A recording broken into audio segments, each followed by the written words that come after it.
I know there are a lot of questions going around about Zoom and Zoom bombing and security and how to set up some of those security settings within your Zoom to make it a little bit more secure. So I thought we would just go over some of the Zoom settings that you can adjust to fine tune your Zoom sessions. So first of all, you're going to open up a browser. I usually go with Firefox or Chrome and navigate to zoom.us. So go there on your browser. On the right, find where it says sign in, and you're going to go ahead and sign in with your username and password, whichever username and password that you use to sign up to Zoom with. This page allows you to edit your Zoom settings. So we're just going to look first of all at our profile settings. We're going to check out our personal meeting ID. Now, many people have set your personal meeting ID because it's very convenient to have one common meeting ID that students or meeting attendees can all join to. But it can be a little bit tricky because once your personal meeting ID is known, then it makes your Zoom session a little bit more hackable by Zoom bombers. So maybe think about using that personal meeting ID a little bit carefully. Think about when you really need to use it and when you should be using a randomly generated personal meeting ID. We're also going to look over on the left. We're going to choose settings. And we're going to look at some of our meeting settings. So first of all, in our schedule meeting, we're just going to look and make sure that our settings kind of reflect good security. So we might think about using our personal meeting ID when scheduling a meeting. Maybe we don't want to use that for all of our meetings. Maybe that's just an instant meeting when we're making a meeting really quickly. We think about strategically, like when is a good time to kind of mix it up. If you use the same meeting ID and you're using Zoom for all of your classes, that means that your classes can really kind of end up in each other. So saving the personal meeting ID for really specific instances is a good strategy to avoid Zoom bombers. Requiring a password for any of your meetings is always a good strategy. So you can require a password right within Zoom for your instant meetings, your scheduled meetings, your personal meeting ID.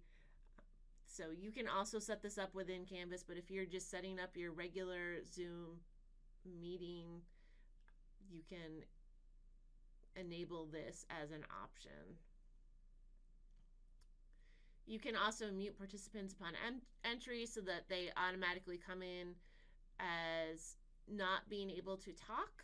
They can unmute themselves if they want to, but it just kind of starts them out as quiet. We can go down to the chat feature. Here's a good just general tip that the private chat, which you can enable, is not necessarily as private as you think. So the host gets a copy, a transcript of all the chats that happen, even those that happen between two different participants. So maybe think about who you're chatting about in your chats in Zoom, in the private chat. We can go down. We want to enable the co-host because the co-host is going to allow us to do something in just a little bit further down. When we look at screen sharing, it asks us if we want to allow hosts and participants to share their screen or content during the meetings. The default should be only the host. We don't want participants to be allowed to share their screen. You might be wondering, well, but what if I have a student and I want my student to share, or I want somebody on my team to share? Then you can give them the ability to be a co-host in your Zoom meeting, and then they can share as the co-host, and then you can take that ability away from them if you need to. But this gives you a little bit more control and a little bit more security within a Zoom meeting. Disabling desktop and screen share for users means that, again, people who are just coming into the meeting who don't have any business being there can't just share their screen or their desktop. They have to have some ability, some role before they can do that screen sharing.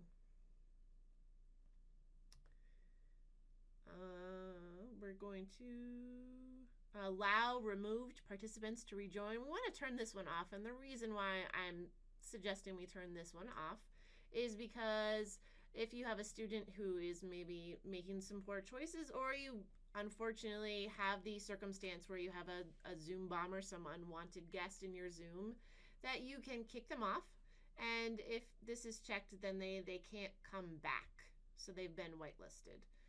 So that's a good tool to have. And then I think the last one we want to do is way at the bottom, this waiting room. We want to turn the waiting room on.